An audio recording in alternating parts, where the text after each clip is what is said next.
اللہ رب العالمین نے اس آیت کریمہ کے اندر مسلمانوں کو حکم دیا وہ اپنے والدین کی اطاعت کا، اور اس قدر اطاعت کی جائے کہ ان کے سامنے اپنے بازو جھکا دیے جائیں، خم کر دیے جائیں،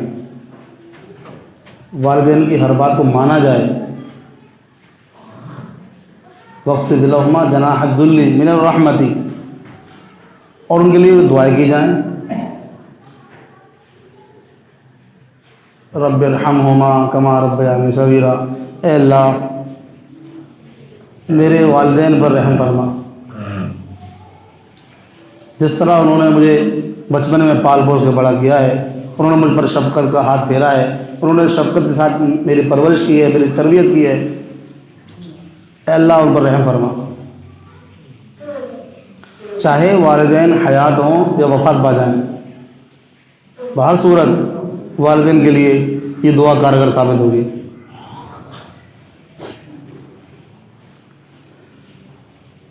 ابھی آپ حضرات کے سامنے ایک مہینہ، مبارک مہینہ آنے والا ہے، رمضان المبارک کا مہینہ۔ اس کے اندر ہم عبادت کرنا چاہتے ہیں،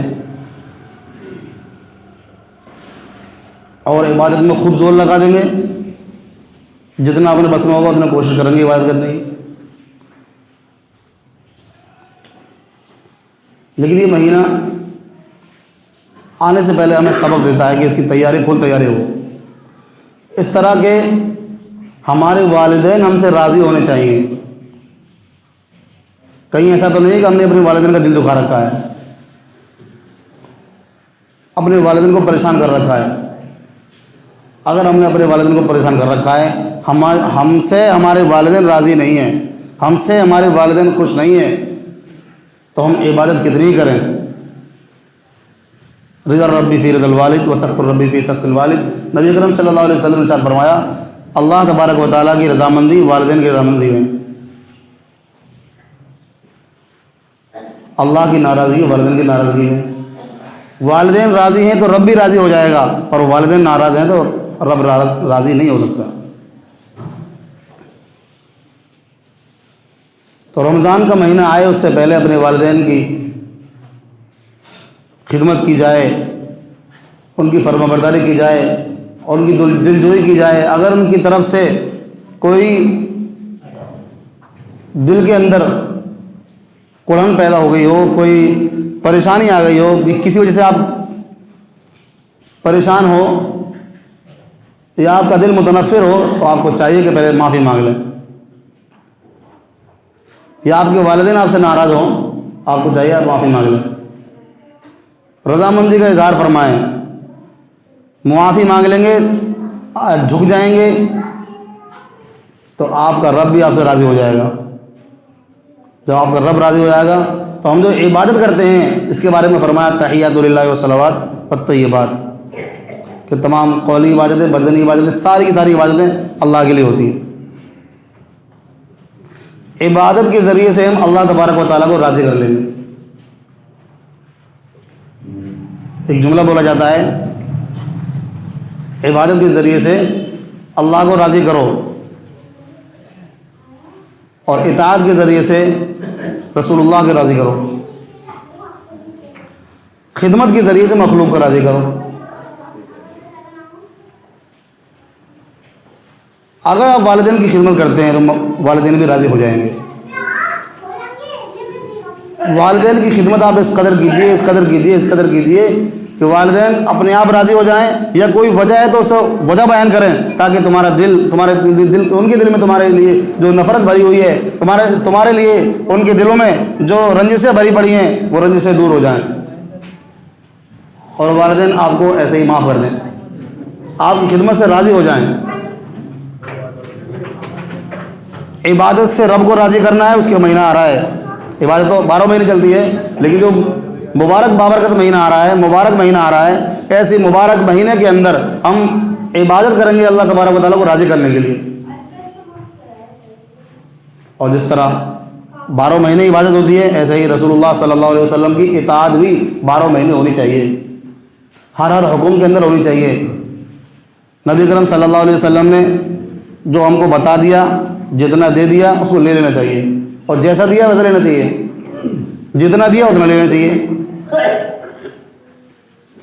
इसके बारे में अल्लाह तबारक व तआला ने फरमाया मा आताकुम रसूल फखुदू, जो कुछ तुमको रसूल दें वो ले लो, वमा नहाकुम अन्हु फंतहू, और जिस चीज़ से मना करें तो उससे रुक जाओ, बाज आ जाओ। बस यही मुकम्मल इताअत है। अगर इस पर आप अमल कर रहे हैं तो गोया कि आप रसूलुल्लाह सल्लल्लाहु अलैहि वसल्लम को राज़ी करने की पूरी कोशिश कर रहे हैं, आप रसूलुल्लाह सल्लल्लाहु अलैहि वसल्लम की इताअत कर रहे हैं। इबादत के ज़रिए से रब को राज़ी करो, इताअत के ज़रिए से रसूलुल्लाह को राज़ी करो, और मखलूक को राज़ी करने के लिए मखलूक की खिदमत करनी पड़ेगी, चाहे वो हमारे वालिदैन हो, चाहे हमारे भाई बंधु हो, और चाहे हमारे पड़ोसी हो, चाहे हमारे रिश्तेदार हो, अजीज़ व अकारिब हो, सबकी खिदमत करो तब राज़ी होंगे, बिना खिदमत को राज़ी नहीं होगा। खिदमत करने के लिए अपने आप को कमतर और सामने वाले को बड़ा समझना पड़ेगा। हमारी जो नफ़रतें हैं, भाई भाई की नफ़रत है, रिश्तेदारों में जो नफ़रत भरी पड़ी हैं, पड़ोसियों में जो नफ़रत भरी पड़ी हैं, वो सब इस बात पर टिकी हैं कि मैं बड़ा हूँ, मैं बड़ा हूँ, मेरी बात बड़ी है, मेरी बात हमारे पड़ोसी ने क्यों नहीं मानी, मेरी बात हमारे भाई ने क्यों नहीं मानी, मेरी बात क्यों नहीं चली, इस मामले के अंदर मेरी बात माननी चाहिए थी, मेरी बात सही थी, कबूल क्यों नहीं की गई, मेरा जो मशवरा था, मेरी जो राय थी वो बेहतर थी, उसको कबूल नहीं किया गया। तो समझ लें कि मैं बड़ा हूँ। और जो जहाँ पर मैं आ जाती है, अनानियत आ जाती है, अनानियत आने के बाद वो उसके अंदर मुतकब्बिराना चालें आ जाती हैं, और वो अपने आप को मुतकब्बिर बन करके वही हरकतें करने लगता है जो एक शैतान के अंदर पाई जाती हैं, जिसकी वजह से नफ़रतें परवान चढ़ती हैं, नफ़रतें बढ़ जाती हैं, नफ़रतें इतनी ऊंचाई पकड़ लेती हैं कि फिर नफ़रत और मोहब्बत का ताल्लुक ही ख़त्म हो जाता है कि कहाँ से नफ़रत खींच के मोहब्बत फैलाओगे, कहाँ तक फैलाओगे। नफ़रत इतनी परवान चढ़ जाती है। फिर दो भाई सगे भाई हैं, एक माँ बाप के औलाद हैं, एक माँ की कोख से दोनों ने जन्म लिया है, उसके बावजूद भी नफ़रत इतनी परवान चढ़ गई है कि सलाम कलाम करने को तैयार नहीं है। ये सिर्फ किस वजह से होता है? सिर्फ मेरी बात अच्छी थी, मेरी बात बेहतर थी, क्यों नहीं मानी गई। ये अना इंसान को तकब्बुर में गिरफ्तार कर देती है, इंसान को मुतकब्बिर बना देती है, और इंसान को शैतान के नक्शे कदम पर चलने पर मजबूर कर देती है।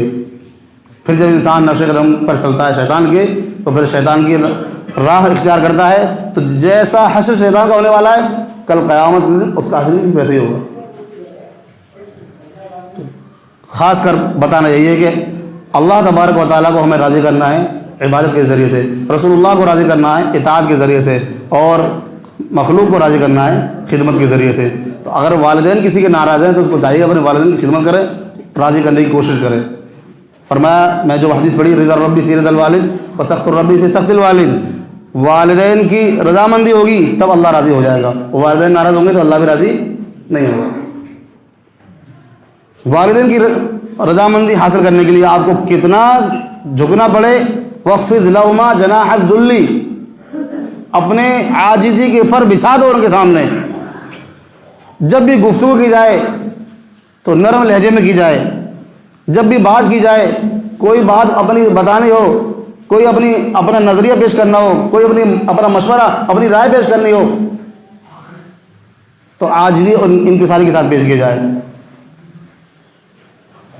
बड़ा भाई है तो वो भी बाप के दर्जे में है, तो बड़े भाई से भी ऐसी लबो लहजे में बात की जाए। बड़ी बहन है तो वो माँ के दर्जे में है, तो उससे भी इसी लबो लहजे में बात की जाए, इस तरह माँ से बात की जाती है। अब अगर ऐसा मुआशरा हमारा है, अगर ऐसा मुआशरा वाकई हमारे अंदर है कि हम अपनी बड़ी बहन से अदब तहजीब से इस तरह बात करते हैं जिस तरह माँ से बात करते हैं, लेकिन हमारा मुआशरा ऐसा नहीं है। हमारा मुआशरा बिल्कुल ऐसा है कि अपनी माँ से भी इतनी बदतमीजी से बात करते हैं जिसका यहाँ जिक्र करना बेकार है, इसको यहाँ जिक्र नहीं किया जा सकता। अपने बाप से बदसलूकी से इस तरह पेश आते हैं, बयान नहीं किया जा सकता। ये हमारा मुआशरा, ये हम लोग थे जो रसूलुल्लाह सल्लल्लाहु अलैहि वसल्लम की इताअत करने वाले लोग थे। क्या रसूलुल्लाह सल्लल्लाहु अलैहि वसल्लम ने हमें बाप के सामने ऊंची आवाज़ से बात करने का हुक्म दिया? क्या अल्लाह तबारक व तआला ने हमको बतलाया? अल्लाह तबारक व तआला तो हमें ये सिखला रहा है, ये बतला रहा है, फला तकुल लहुमा उफ, उफ तक मत हो वालिदैन के सामने। वला तनहरुमा, उनको मत झड़को। अगर दोनों में से कोई एक बुढ़ापे को पहुंच जाए या दोनों के दोनों बुढ़ापे को पहुंच जाए, उनके सामने ऊंची आवाज़ मत निकालो।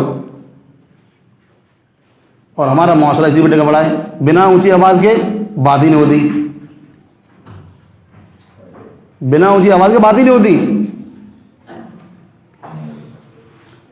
बहरहाल सारी बात का लुब्बे लुबाब खुलासा यही है कि हमें अल्लाह को भी राज़ी करना है, रसूलुल्लाह को भी राज़ी करना है और मखलूक को भी राज़ी करना है। और तीनों के तरीके यही है, अल्लाह को राज़ी करो इबादत के साथ, खूब इबादत करो अल्लाह ताला की, अल्लाह राज़ी हो जाएगा।